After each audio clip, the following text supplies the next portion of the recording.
사적 보험 살펴보도록 하겠습니다. 먼저 사적 보험입니다. 한국보험학교장 지내신 김원수 순천향대 IT금융경영학과 교수님 전화로 연결하겠습니다. 교수님 나와 계십니까? 안녕하세요. 김원수입니다. 예, 안녕하십니까 교수님. 네네. 금융당국이 지난 10개월 동안 보험 개혁 회의라는 걸 진행을 했었네요. 잘 모르고 있었는데 그렇죠. 뭐가 어떻게 바뀌면 좋겠냐 이런 걸 논의하는 그런 자리였다고 보면 되는 겁니까? 맞습니다. 보험은 말씀하신 대로 장수 리스크나 우리 개인들의 보장을 위해서 굉장히 중요한 상품임에도 불구하고 예. 이게 소비자의 민원이나 불만은 상당히 많았어요. 그리고 이제 우리가 양적으로 세계 7위라는 상당한 어떤 규모를 가지고 있는데 여전히 좀 질적으로는 좀 떨어지는 면이 있다. 그리고 인구 구조가 지금 급격히 변하고 있지 않습니까? 그렇죠. 이런 관계로 뭔가 새로운 개혁이 좀 필요하지 않나 이렇게 해서 지난 5월부터 그러니까 한 10개월 됐습니다. 그죠? 오랫동안 예. 금융당국에서 업계와 같이 연구를 한 결과이라고 보면 되겠습니다. 알겠습니다. 이 나온 내용들 하나하나 짚어보도록 하겠습니다. 말씀하신 대로 세계 7위인데 질적으로는 문제가 있는 상황이기 때문에 어떤 형태로든 개혁은 필요한 것 같아요. 자, 보험 산업 전략 가운데 일단은 사망보험금 유도화 방안 이런 게 나왔어요. 이야기만 들어오면은 사망보험금은 바로 돈이 되는 거 아니니까 이거를 중간에 뭐 자금화할 수 있는 그런 방안을 말하는 것 같은데 맞습니까? 네, 맞습니다. 예. 아시다시피 우리나라는 65세 이상 인구가 20% 정도 되는 초고령 사회라고 얘기하죠. 그만큼 노후 소득이 굉장히 중요한 시기가 되었어요. 그런데 이제 사망보험은 사실상 사망을 해야 유가족에게 전달되는 그렇죠. 본인이랑 관계가 없죠. 그렇죠. 예. 본인이랑 관계가 없지 않습니까? 그런데 이제 사실은 장수를 하다 보니 지금 노후소득, 지금 당장 좀 자금이 좀 필요한 사람이 굉장히 많아졌다는 거예요. 그래서 지금 이제 종신보험, 특히 이 사망보험금을 현재 지금 당장 쓸 수 있는 방안을 정부에서 좀 마련해 보겠다라는 거예요. 물론 이게 과거에도 이제 특약으로 연금 전환 특약이라는 게 이런 게 있었어요. 있었지만 그건 일부고 전체적으로 이번에 모든 소비자 종신보험을 가지고 있는 물론 제한이 있습니다. 예. 뭐 나이 제한 예. 이런 게 있지만 그런 것들을 해서 노후 소득을 좀 더 원활히 받을 수 있도록 제도적으로 마련해 주겠다 이런 것이죠. 유동화 방안을 뭐 검토를 하겠다. 유동화를 어떻게 하겠다는 겁니까? 그럼 예를 들면 이렇습니다. 자, 제가 뭐 사망보험금 1억 원짜리 종신보험에 가입했다고 쳐요. 그죠? 예. 그러면 이제 사망을 하면 1억을 받을 수 있는 거예요. 근데 내가 지금 나이가 70세 되는 어르신 같은 경우에 지금은 당장 생활비가 필요한 거죠. 그렇죠. 그러면 그 1억 원 중에서 1억 원을 전부 이렇게 유동화를 한다는 거는 이제 사망보험이라는 그 원래 원칙을 어겼나는 거니까 그중에서 최대 90%까지. 네네네네. 그래서 여기서 착각을 하면 안 되는 게 최대 90%면 1억 원의 90%를 그러면 유당을 해준다는 것이냐? 근데 그건 아니고요. 그건 또 아니에요. 예. 그건 아니에요. 우리가 이제 보험을 가입하면 거기에 우리가 낸 보험료를 기초로 보험회사가 투자를 해서 적립금이 쌓이게 됩니다. 예. 그래서 통상적으로 우리가 1억 원 정도의 보험을 한 40세 정도인 분이 가입을 하면 보험료를 한 3,600만 원 이 정도 내게 되거든요. 예. 그러면 그 돈이 실제로 내 적립금으로 쌓여 있는 거는 거의 한 5천만 원 정도 쌓여 있다고 볼 수 있어요. 그러면 그 중에서 5천만 원 중에서 90% 그러니까 따르자면 4,500만 원을 연금으로 주는 방식. 예. 그리고 건강 서비스라는 건 우리가 요양센터를 갈 수도 있고 그다음에 치료를 받을 수 있는 이런 관리 서비스를 하는 방식으로도 이용할 수 있게 하겠다 이런 것이 되겠습니다. 그러니까 지급금에서 90%가 아니라 적립금에서 90% 정도다. 그리고 그렇습니다. 이걸 100% 하면은 그거는 사망보험이 아니니까 이거는 그렇죠. 일부만 유동화를 하겠다. 알겠습니다. 네. 여기까지는 이해가 됐고요. 2부에서도 이야기 조금 더 해보겠는데 이런 이야기가 나올 수밖에 없는 배경. 생각보다 사적 연금 이런 것들 운영하시는 분들이 많지 않은 것 같아요. 어떻습니까?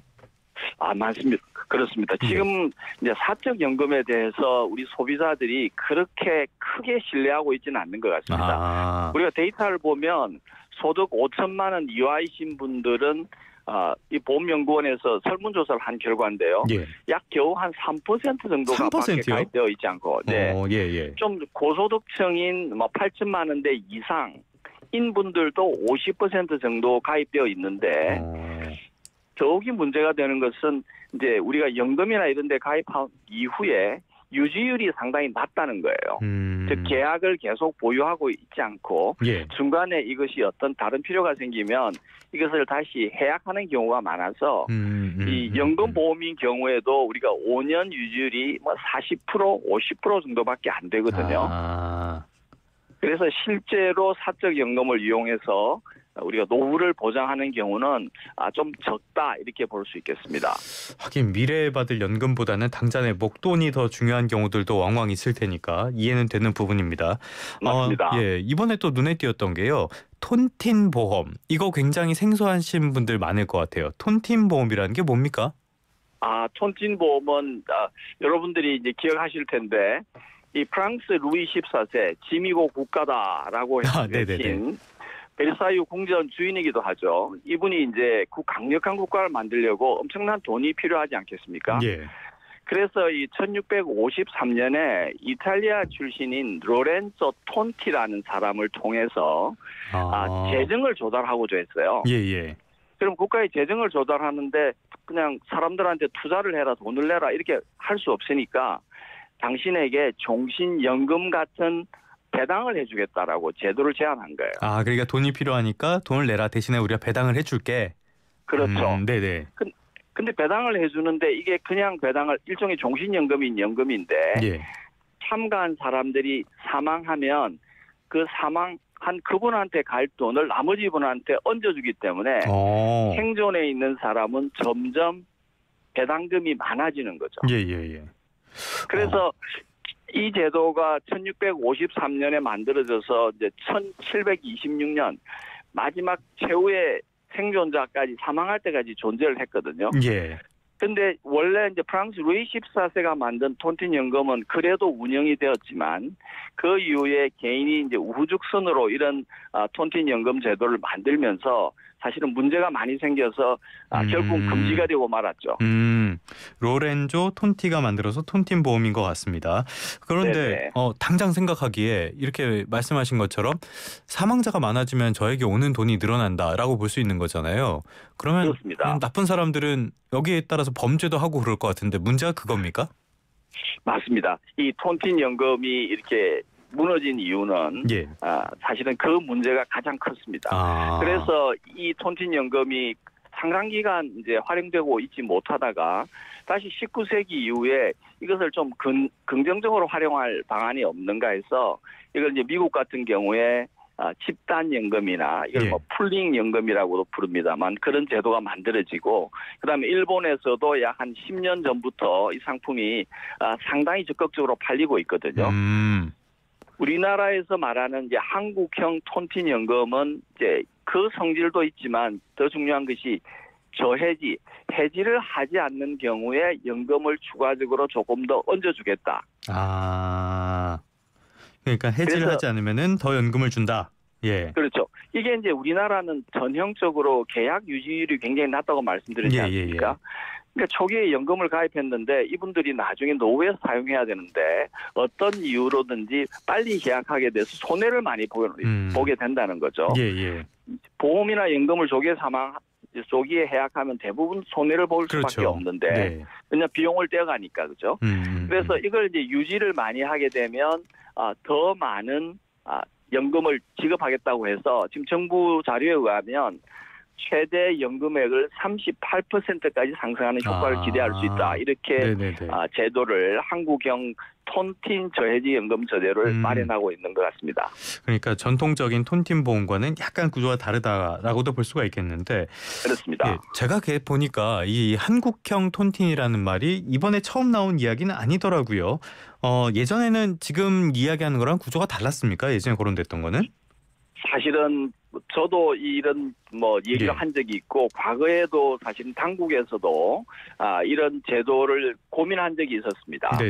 근데 이제 말씀하신 바와 같이 혹시 이게 다른 사람을 해하는 경우라든지 아니면 특히 이제 이 조기 사망하는 경우에는 톤틴연금 제도에서는 이제 보험금이 적을 수밖에 없으니까 받은 그렇죠. 돈이. 예. 그러니까 그분들이 불만. 그리고 이게 이 제도 자체가 조금은 기존 연금이나 보험하고 다르니까 소비자가 설명을 잘 이해하지 못할 수도 있고 설명이 잘 전달될 수도 있지 않는 이런 문제, 인원 이런 것들에 대한 고민이 굉장히 컸던 것 같습니다. 그래서 비판을 좀 너무 의식해서 과거에는 이 제도를 제대로 시장에 내어놓지 못했는데 지금은 이제 적기가 아닌가 같습니다. 이번에는 가능할 것 같습니까, 교수님? 제가 볼 때는 가능할 거라고 생각이 됩니다. 왜냐하면 노후에 관련된 우리 소득이 뭐 국민연금도 나중에 얘기하시는 게 있지만 소득 대체율이 워낙 낮고 그렇죠. 그리고 지금 우리가 가지고 있는 많은 뭐 자산이 이제 보통 주택에 몰려 있는데 주택을 연금화하는 것들을 우리나라 어르신들은 상당히 꺼리는 경향이 굉장히 있거든요. 예. 그래서 저는 톤틴 톤틴 저해지 연금이 상당한 도움이 되지 않을까 이렇게 생각하고 있습니다. 알겠습니다. 톤틴 보험 그리고 사망보험금의 유동화 방안까지 살펴봤고요. 이런 것들은 이번에는 조금 어떤 변화가 있었으면 좋지 않을까 싶습니다. 그런데요. 지금 이 보험사의 상황을 살펴보면요. 이런 것들을 다 금융당국에서 워낙 강하게 이렇게 규제를 하고 있다 보니까 보험사의 어떤 사업 구조 같은 것들이 과거와 지금을 비교했을 때 거의 달라진 게 없는 것 같아요. 쉽게 말해서 사업이 발전을 못하고 있는데 이런 부분에 있어서는 규제 완화 같은 것들도 필요할 것 같거든요. 이런 부분에 대한 이야기는 없었습니까? 맞습니다. 지금 말씀하신 대로 보험산업은 기본적으로 규제산업이라고 얘기를 할 정도로 모든 것들이 규제에 굉장히 촘촘히 사실은 걸려 있어요. 예. 그래서 새로운 사업을 하거나 새로운 상품을 내는 것이 굉장히 어렵다는 거죠. 새로운 상품을 만들 때마다 허가를 받아야 되기 때문인 거죠. 예. 그래서 이번에는 이에 관련되어서 좀 적극적인 개혁 또는 혁신 이런 것들을 정부에서도 필요하다고 이렇게 생각하고 있는 것 같습니다. 그래서 상당히 그런 안들이 일부 제안되고 있었습니다. 구체적으로 어떤 안들이 있었습니까? 우리가 뭐 논의한 것도 인구 구조가 급격하게 변하고 있고, 그죠? 기술이 굉장히 변하고 있어서 기존 상품이 그대로 갔다가는 사실은 보험사들이 생존하기 굉장히 어렵다는 사실을 정부도 인식하고 있는 거죠. 실손보험 같은 거네요. 맞습니다. 예. 그래서 이제 실손보험의 변화, 그다음에 보험회사, 자회사를 통해서 또 요양 서비스, 뭐 그다음에 해외 승인을 좀 간략히 한다든지 한 굉장히 다양한 안들을 적어도 종합안에는 적극적으로 포함하고 있는 것 같습니다. 알겠습니다. 실손보험 이야기가 나온 김에 실손보험 개혁안 이 문제도 조금 살펴보도록 하겠습니다. 어쩌면은 듣는 분들 이 부분에 더 관심이 많을 수도 있을 것 같아요. 실손보험 가입 연령을 90세로 확대한다. 보장도 110세까지 늘린다. 이런 안도 포함이 된 것 같은데 나이가 많으면 실손보험 가입이 안 됩니까? 그렇습니다. 이 나이가 많으면 어르신들 같은 경우에 병원을 좀 자주 가게 될 수밖에 없잖아요. 그렇죠? 예. 그리고 뭐 기왕증도 있고 하니까. 그래서 현재 노후 실손이라는 보험은 75세까지. 그리고 어떤 유병자 분들 같은 경우에는 70세 이하만 실손 보험에 가입할 수 있습니다. 네. 그런 제한이 있는 상황. 네네.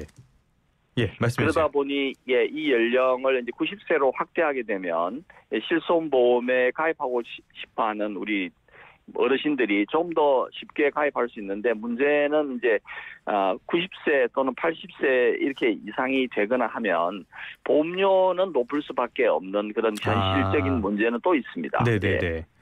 아무래도 그럴 수밖에 없는 게 보험의 구조기 때문에 지금 어찌됐건 실손보험이 굉장히 보험사들의 손해율을 높이고 있어서 문제가 계속되고 있는데요. 그래서 내일 이것과 관련된 2차 방안도 발표한다는 계획도 나왔더라고요. 비급여 항목들을 관리급여로 지정하는 방안 뭐 여러 가지가 좀 거론이 되는데 교수님께서는 지금 거론되는 그 실손보험의 개혁안에 대해서 어떻게 평가하십니까? 지금 뭐 최종적으로 내일 안이 나오지 않아서 알 수는 없습니다만 지금 실손보험 개혁, 비급여 개혁은 꼭 필요한 과제라고 생각이 들어요. 이제 이게 우리가 이제 보험 제도를 생각해 보면 물론 이 애초에 이 상품 설계를 보험회사가 소비자나 병원들의 어떤 행동 행위를 잘 예측하지 못해서 설계에 그렇죠. 실패한 거 아니냐. 예. 이런 비판이 있을 수는 있어요. 그럼에도 불구하고 소비자들 입장에서 보면 우리는 병에 관한 한 최고의 서비스를 받고 싶지 않습니까? 예. 그리고 가능하면 여러 병원에 가서 진료하고 싶은 것도 큰 병을 가지고 있는 분들의 그렇죠. 심정이거든요. 네네네. 거기다가 병원이나 의사들도 자기의 수입을 창출하기 위해서 적극적으로 서비스를 제공하고 싶은 게 입장이거든요. 네네. 그러다 보니까 어떤 통제 장치가 없다면 실손보험이나 우리 건강보험도 마찬가지지만 이것들이 재정적으로 견딜 수가 없는 상황이에요. 예를 들면 예. 도수치료 같은 경우에 뭐 최저가 5,000원이고 최고가 50만 원이다. 이런 거대한 차이는 사실은 조금 이해하기 힘든 면이 있거든요. 그렇죠. 그래서 이번 의료개혁 특위에서 상당 부분 논의를 했다고 생각이 되고 그다음에 정부에서도 상당한 고민을 해서 이번 실손보험 5세대가 나오거나 하게 되면 또는 뭐 비급여에 관련된 통제 장치가 나오게 되면 조금은 시스템이 안정화될 것이 아닌가 이렇게 기대해 봅니다. 논란이 없는 건 아니지만 그래도 통제 장치가 반드시 필요한 시점이라고 볼 수 있겠습니다. 지금까지 김원수 순천향대학교 IT금융경영학과 교수님과 함께 사적 보험에 대한 이야기 나눠봤습니다. 오늘 말씀 고맙습니다. 감사합니다. 이거 LG 맞죠? LG네.